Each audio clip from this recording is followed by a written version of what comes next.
That may be familiar to many of you. That's Simple Gifts by Aaron Copland. Let's play it again together, slightly slower this time.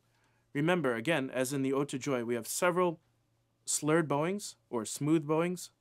We also have low twos on the D string, F naturals. So let's play Simple Gifts starting on open G. 1, 2, 3, 4, 1, 2.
Great job.